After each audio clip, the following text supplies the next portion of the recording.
comunión. Y por eso desarrollamos ministerios de niños, ministerios de varones, ministerio de mujeres para compartir. Cada uno en sus diferentes necesidades, en sus diferentes medidas de comprensión, y como iglesia nos preocupan las necesidades de todos. No creemos en la soledad en absoluto, salvo que sea para pasar tiempo con Dios. Fuera de eso, la soledad no es buena. Y la Biblia lo dice: no es bueno que el hombre esté solo. Mateo nos narra que a eso del mediodía todo se oscureció. Entre el mediodía y las 3 de la tarde normalmente es la hora más fuerte del día, del sol. Pero en esta ocasión Dios cubrió con tinieblas, con oscuridad, las 3 últimas horas del sufrimiento de Jesús en la cruz. No sabemos qué pasó. No sabemos si Dios mandó una nube o que en realidad que haya sucedido, pero la Biblia dice que hubo oscuridad por las 3 últimas horas de Jesús en la cruz. En ese tiempo, cuando Jesús nombra la 4ª palabra, que la llamo la palabra de sustitución. La palabra de sustitución. No sabemos qué pasó en realidad, si Dios trajo algunas nubes, no sabemos si fue una tormenta muy fuerte, no sabemos si fue un eclipse solar. Sin embargo, lo que sí sabemos es que se puso muy, pero muy oscuro, a la mitad del día. Eso de las 3 de la tarde, Jesús gritó las palabras con voz fuerte: Elí, Elí, lama sabactani. ¿Qué significa? Dios mío, ¿por qué me has abandonado? Esta es la 4ª palabra que Jesús menciona. Es una palabra muy impactante. Yo creo que es la más terrible palabra que él ha dicho. Esa es la palabra que dice: ¿por qué me has abandonado? Significa me has dejado en un desierto, significa me has rechazado. Y no sé tú qué pienses, pero no puede haber algo más doloroso en la vida que el ser abandonado, que ser dejado, el ser rechazado, el tener ese sentimiento de rechazo. Algunos de ustedes tal vez sepan de lo que estoy hablando. Algunos de ustedes tal vez fueron abandonados por sus cónyuges, o simplemente los abandonó, o diferentes circunstancias. Rompió su promesa, no tuvo las agallas, se fue y no tomó la determinación de estar juntos. Es que hasta la muerte los separe. Algunos fueron abandonados por sus padres de niños. Esto es terrible. La sensación de sentirse abandonado. No me quieres, esto es terrible. La sensación de abandono, de no ser deseado. Y vemos aquí en esta palabra impactante. Yo creo que de todas las palabras, esta es la que más me ha impactado. Porque si observamos bien, Jesús durante las últimas 24 horas de su vida fue siendo abandonado sistemáticamente. Él, ¿verdad?, en las últimas 24 horas no fue abandonado de repente, sino que fue dolor tras dolor. Dolor tras dolor, desilusión tras desilusión. El primero en abandonarlo, ¿quién fue? Judas Iscariote. Con un gran beso se despide de él y lo entrega a sus verdugos. Luego, el Nuevo Testamento dice que sus discípulos lo abandonaron, huyeron. Pedro dijo: yo no te dejaré. Y Jesús dijo: Pedro, no pasa esta noche cuando cante el gallo y tú me vas a negar. Sus discípulos lo abandonaron. Y en la cruz todos habían huido por temor. Finalmente todos lo abandonan, excepto Juan aparece junto a la cruz. Y en ese momento de abandono humano, donde Jesús está completamente solo, enfrentando una de las cargas más terribles de su propia vida, resulta que experimentó el abandono de su Padre. Puedo ver a Jesús diciendo: tú también, tú también. Dios, ¿por qué me has abandonado? Tenemos que entender una verdad en esto. El asunto está aquí, es que Jesús tomó nuestro lugar. Por eso le llamo la palabra de sustitución. Por eso hablo de sustitución, porque Él tomó el castigo por nuestro pecado, nuestro sufrimiento. Él tomó nuestro lugar y muere en nuestro lugar, de hecho. Primera de Juan 2:2 dice: Él mismo es el sacrificio que pagó por nuestros pecados, y no solo nuestros pecados, sino también los de todo el mundo.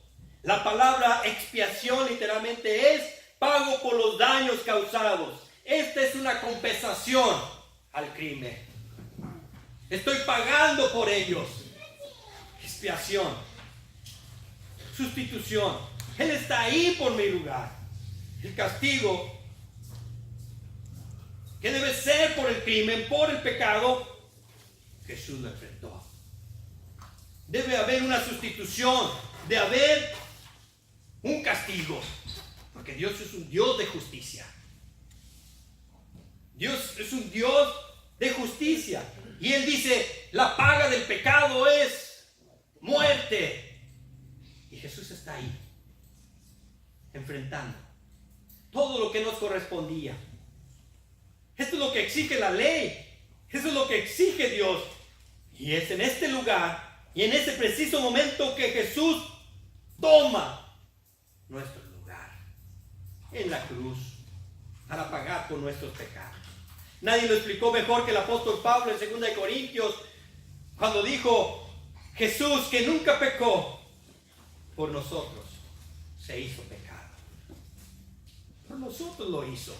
Este es un gran misterio. Esto me sigue a mí consternando. No lo entiendo. Cuando lo predico no lo entiendo en completo. Y nunca vamos a entender por completo. Por lo que Jesús dijo esta palabra, es una muestra de que Dios es un Dios santo. Santo. En el momento que Él toma nuestro papel, Él no vio a Jesús. Dios el Padre no vio a Jesús. Él te vio a ti. Él me vio a mí con toda su repugnancia en el pecado. Él no ve a su Hijo, sino ve el pecado de la humanidad cargado en su Hijo.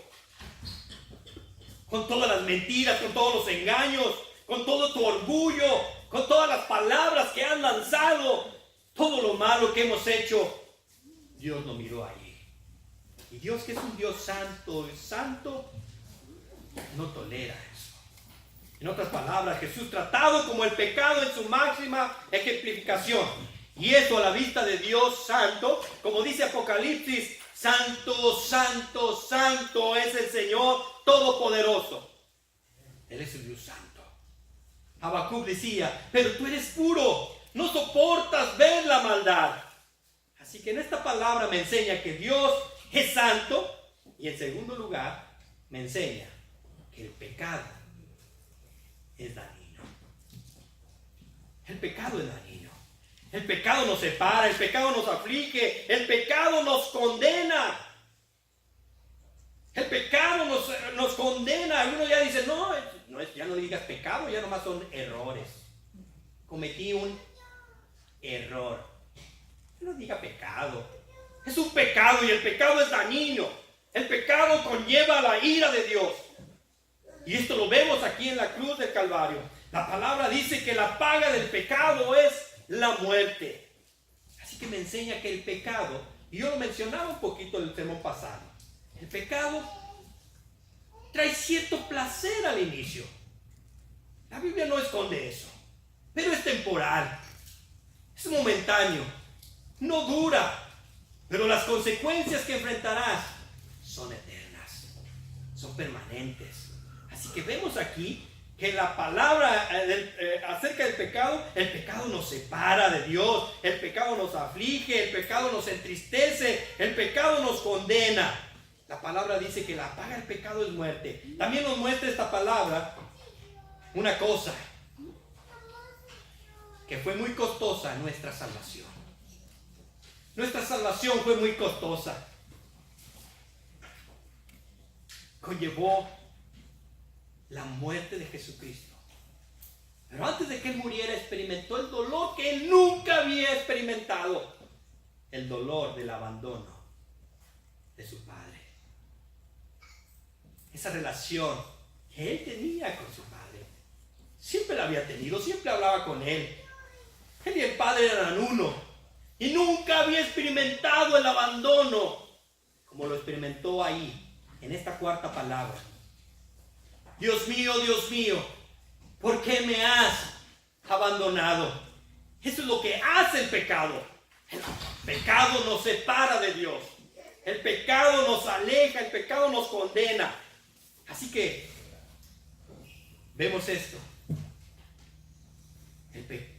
La salvación de nosotros tuvo un gran costo. Tuvo un gran pago que realizarse. La palabra dice que Dios pagó por nosotros.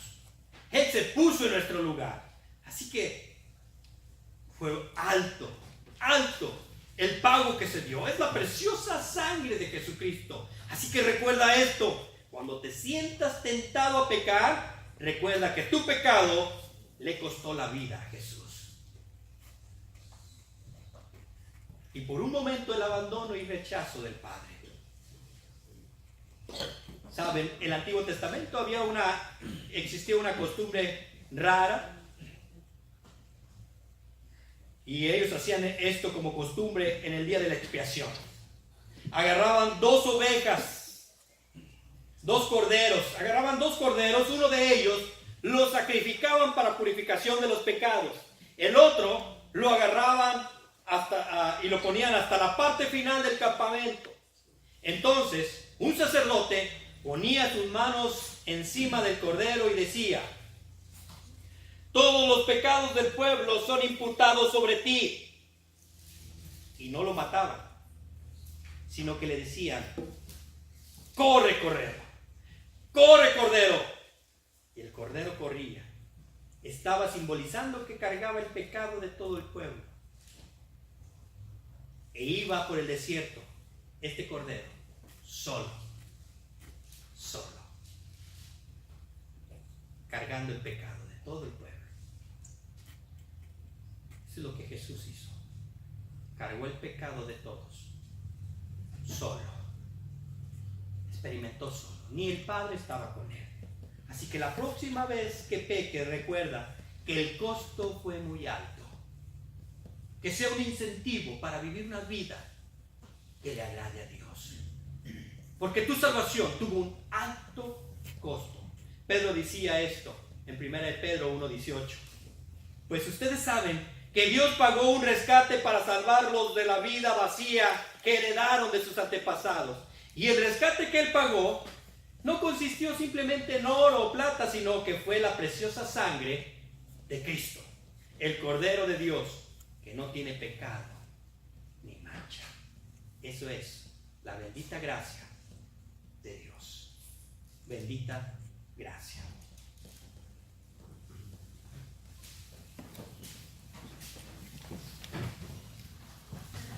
Pónganse de pie.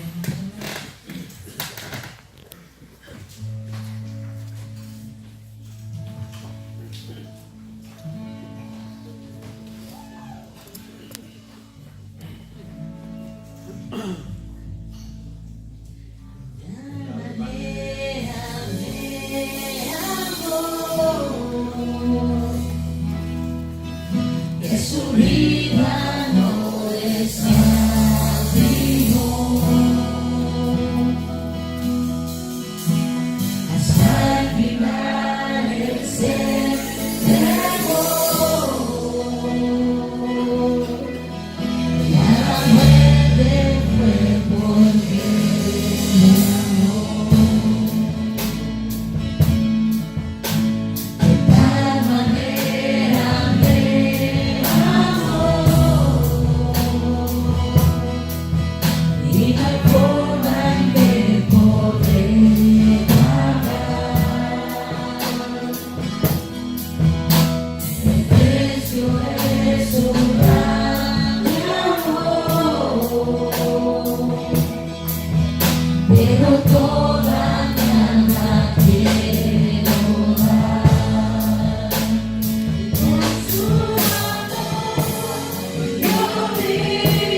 la cruz, he llamado la palabra de humanidad. Todos sabemos que no podemos vivir sin agua. El agua es indispensable para vivir. Es una de las cosas vitales para nuestro cuerpo. Y sabemos cuando estamos deshidratados, algunos han experimentado eso, dígamelo a mí. Cuando estamos deshidratados nos falta agua. ¿Qué nos dan? Nos dan calambres, nos dan dolores de cabeza. También la falta de agua es la principal causa de fatiga. Ahora mismo algunos de ustedes se están durmiendo. No por el mensaje, sino porque les falta agua. Por eso se sienten fatigados. Es la principal causa de fatigas en los seres humanos. Porque Dios nos diseñó así.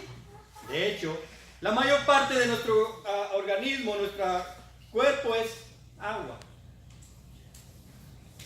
Por eso cuando te sientas fatigado, no tomes un Red Bull o cualquier otra bebida energética, toma agua. Tu cuerpo está diciendo, necesito que me hidrates. Saben que lo primero que se apaga cuando hay falta de agua en nuestro organismo, en nuestro cuerpo, lo primero que se apaga es el cerebro. Por eso cuando una persona está en el desierto y ya no tiene nada que tomar y está sufriendo de deshidratación, empieza a tener alucinaciones. Empieza su cerebro a fallarle y empieza a tener alucinaciones, empieza a ver un oasis, ¿verdad? Detrás de aquella montaña empieza a ver que hay mucha agua. ¿Por qué? Porque su cerebro está fallando. Necesitamos el agua para nuestro cuerpo, eso es muy claro.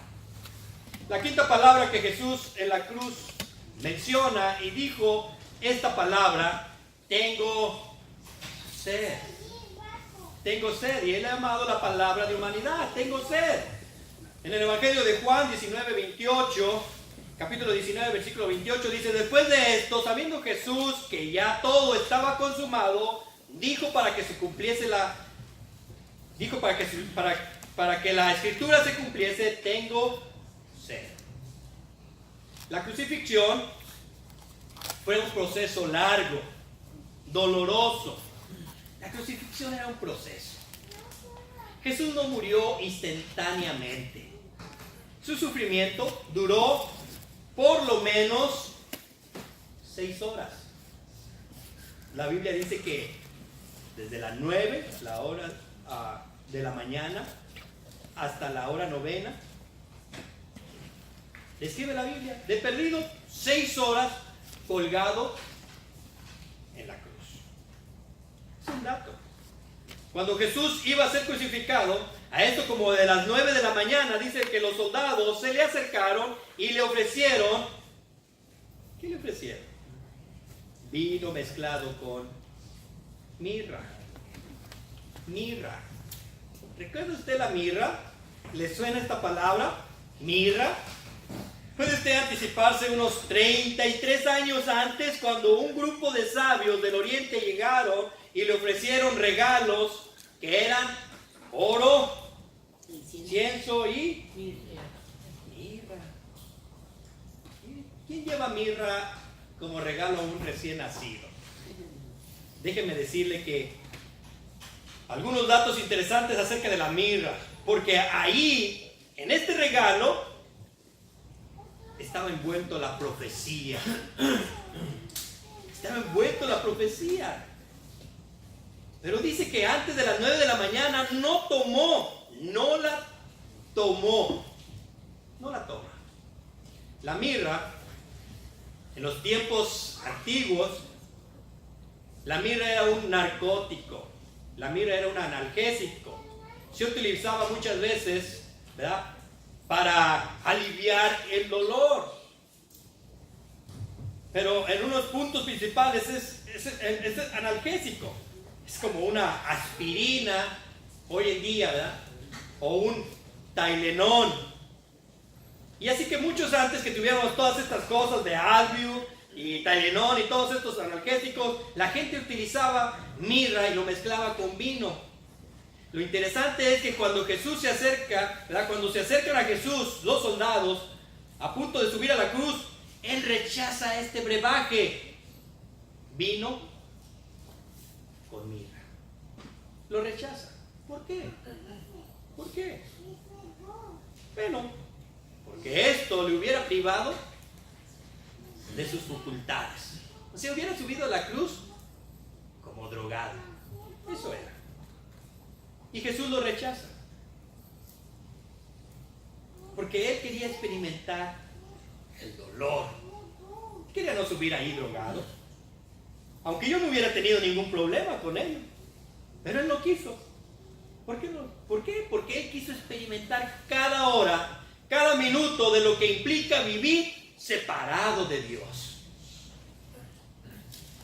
Algunos dicen, en teoría, que Jesús no fue hombre, sino que fue una emanación de Dios. Fue como un espíritu. Fue como un fantasma. Pero esta palabra me dice lo contrario. Me dice que Jesús fue completamente Dios y completamente hombre. Así que Dios puede entender muy bien lo que nosotros podemos estar pasando. Él nos comprende más de lo que pudiéramos imaginar. De eso Hebreos dice que tenemos alguien que nos entiende, un sumo sacerdote que intercede por nosotros y nos entiende. Él sabe lo que es atravesar dolor. Él sabe lo que es sufrimiento. Él vivió todo el escarnio, la separación, la burla, el abandono, y por encima no quiso subir a la cruz anestesiado.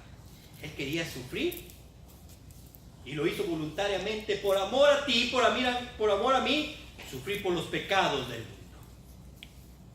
Él quería mantenerse alerta. Él quería estar al tanto y llevó el dolor. Y es muy interesante porque Isaías dice que Él no abrió su boca. No porque estuviera drogado, sino porque Él estaba ahí experimentando el dolor solo, en su cuerpo. Él llevó el dolor de cada uno de nosotros. Así que, por cierto, alguno dirá, pues qué buena onda los soldados, ¿no? Que estaban ahí ofreciendo este brebaje para que no sufra Jesús. Qué buena onda los soldados. Pero nada de eso. Nada de eso. Sabemos que en la historia se narra y se dice que la cruz no era un acto aislado. Esto era como del diario. Los romanos crucificaban a personas a cada rato. No era algo aislado. Así que los soldados tenían la costumbre de dar este brebaje, no porque ellos fueran buenos, ellos ya estaban acostumbrados a esto. Ellos estaban acostumbrados a ver tal dolor. Dicen, se sabe que había personas que duraban días ahí colgados, porque la crucifixión era un proceso de muerte,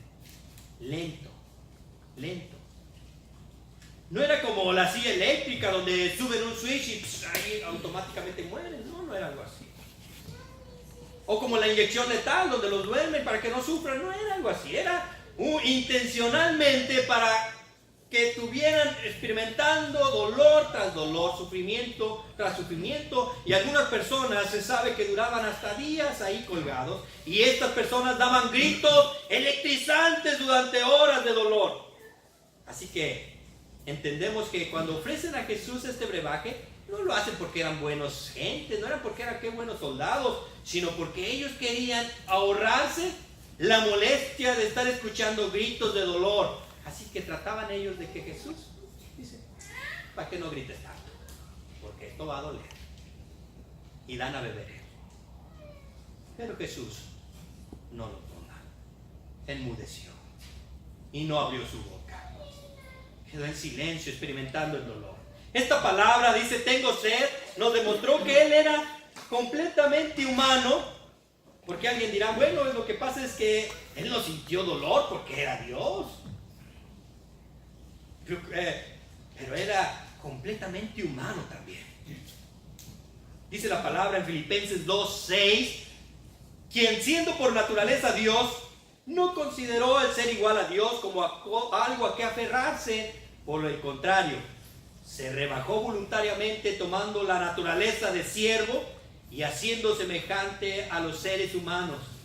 Y al manifestarse como hombre, se humilló a sí mismo y se hizo obediente hasta la muerte de cruz. También demostró que Él era el Salvador. Mira lo que dice el texto. No podemos dejar de ver esto. Dice el texto, y para que se cumpliese la Escritura. Para que se cumpliese la Escritura. Tenemos que prestar atención a esto. ¿Qué quiere decir esto? Que durante miles de años Dios le dio a la nación judía todos los pormenores del Mesías. Y nos preguntamos, ¿y por qué no creen en Jesucristo? ¿Por qué no creen? Pues por la misma razón que ahora no creen. Porque saben, a la nación judía se les dio más de 380 veces durante miles de años. Dios les dijo a la nación en el Antiguo Testamento la forma en que sería el Mesías. Y ellos lo rechazaron. No por falta de información, sino por la dureza de su corazón. Puedes escuchar mucho acerca de Jesús, pero que hasta que no vengas a Él con una actitud humilde y le dices, sí Señor, tú eres mi Salvador y puedes transformarme, es cuando Dios empieza a obrar en tu vida. Cuidado con aquellos que solamente buscan pura información. Quieren empaparse de información de Jesús, pero su corazón está lejos de Él. Déjame decirte que en el momento que Él está en la cruz, se cumplieron 29 profecías, solamente cuando Él está en la cruz, que 500 años antes se profetizaron. Algunas profecías que se cumplieron, las menciono rápidamente: ser traicionado por un amigo, el precio de la traición, 30 monedas de plata, el dinero de la traición sería arrojado en el templo, el dinero sería abandonado, será acusado por falsos testigos, guardará silencio a sus acusadores, será herido y molido, será odiado sin razón, golpeado, le escupirían, sería objeto de burla, lo ridiculizarían, será rechazado, caerá por debilidad y será azotado por palabras específicas para herirlos. La gente, ¿verdad?, menearía su cabeza al verlo. Será crucificado entre pecadores. La gente fijará su mirada en Él. Sus manos y sus pies serán atravesados. Y sus perseguidores se reirán de Él. Sus amigos y sus familiares mirarán desde lejos y sus ropas serán divididas. Tendrá sed y le darán hiel y vinagre. Se encomendará a Dios, sus huesos serán quebrantados y su corazón se reventará. Su costado será abierto con una lanza y la oscuridad reinará en la tierra. Será enterrado en la tumba de un rico. Todo eso había sido dicho miles de años antes. ¿Puedes imaginar? Cada una de esas profecías era parte del plan perfecto de Dios. Por eso Jesús es el Salvador del mundo. Porque Él cumple todas las profecías. Él es el Mesías que estábamos esperando. Él es el Salvador. Y espero que algún día tú lo reconozcas también como tal, como el Salvador de tu vida. Por cierto, esta quinta palabra, antes de terminar, ¿cómo nosotros podíamos satisfacer nuestra sed personal? Porque si Jesús dijo, tengo sed,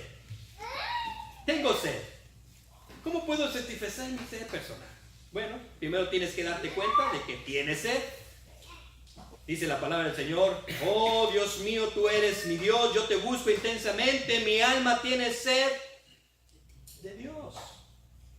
Primero tienes que darte cuenta que tu alma tiene sed de Dios. Si estás aquí por primera vez o algunas otras veces has venido, nos has acompañado y estás pensando que, bueno, cuando tenga mucho dinero voy a ser feliz. Cuando me case voy a ser feliz. Cuando tenga el trabajo que espero y que quiero voy a ser feliz. Cuando esté planeando las vacaciones que quiero ir, voy a ser feliz. El día que me case voy a ser feliz. Déjame decirte que solamente encontrarás el gozo y la felicidad en Dios. Tu sed solamente la puede mitigar el Salvador. Cuando tú dices, me falta algo, no sé, quiero algo, cuando alcance eso voy a ser feliz, cuando tenga hijos voy a ser feliz, cuando me divorcie voy a ser feliz. Lo único que te puede llenar y saciar tu sed es Dios. Tu sed solamente puede ser mitigada por Dios. El salmista decía, mi alma tiene sed de Dios, del Dios vivo. Deja que solo Dios satisfaga tu sed. Acude a Él. Un día Dios les dijo a través de Jeremías a su pueblo, dos son los pecados que han cometido mi pueblo. Me han abandonado a mí, fuente de agua viva, y han cavado sus propias cisternas rotas que no retienen el agua.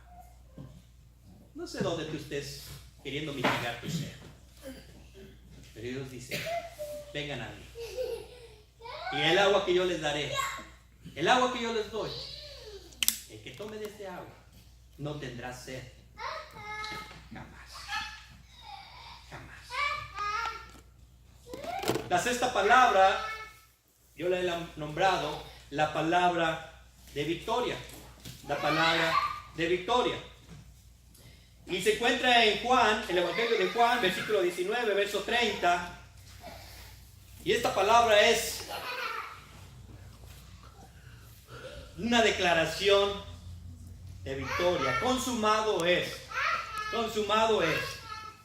Juan versículo 19, verso 30 dice esto. Cuando Jesús hubo tomado el vinagre, dijo, consumado es. La sexta palabra la puedo llamar la palabra de victoria, y es una maravillosa frase, una frase que nos llena de aliento y de esperanza.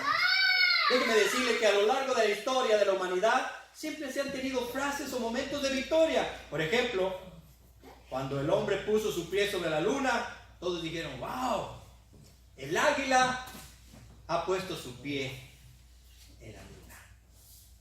El águila ha aterrizado. En el momento que el hombre conquistó la cima del monte más alto, el monte Everest, por primera vez, se hizo la declaración de conquista. ¿O qué me dicen del descubrimiento de alguna vacuna para traer esperanza y sanidad para muchas personas de alguna enfermedad muy terrible? Son momentos de victoria en la humanidad. Sin embargo, quiero que fijemos en esta gran declaración, la declaración más grande de victoria jamás dicha en la humanidad. En esta versión, en la versión 60, dice esto: consumado es. Consumado es. En la NBI dice, todo se ha cumplido. Es una gran declaración. Es una palabra de esperanza. Ahora, ¿qué posibles reacciones pudiera tener las personas que estaban ahí alrededor de la cruz? Porque esta palabra que Jesús dijo era muy conocida para en aquellos tiempos. De hecho, era solamente una sola palabra. La versión 60 dice dos palabras, consumado es, y la NBI dice todo se ha cumplido. Pero en realidad Jesús dijo solamente una palabra en hebreo, que es tetelestai o tetelestai. Una sola palabra. Y cuando Jesús murió en la cruz, pudo ver, aquellas personas escucharon esa palabra, tetelestai, y se puede traducir consumado es o todo se ha cumplido. Cuando Jesús murió en la cruz, las posibles interpretaciones de esta palabra, porque era una palabra conocida, los soldados al oírla pudieron haber pensado, dijeron, bueno, acabamos con la insurrección, acabamos con este problema de insurrección radical. Está desafiando a Roma. Jesús estaba desafiando al gobierno romano, está desafiando a las autoridades sacerdotales, así que para los soldados dice, tetelestai, está acabado, hemos terminado. Tetelestai. También cuando Jesús miró a la cruz, los líderes religiosos han de haber pensado, los que se encontraban ahí,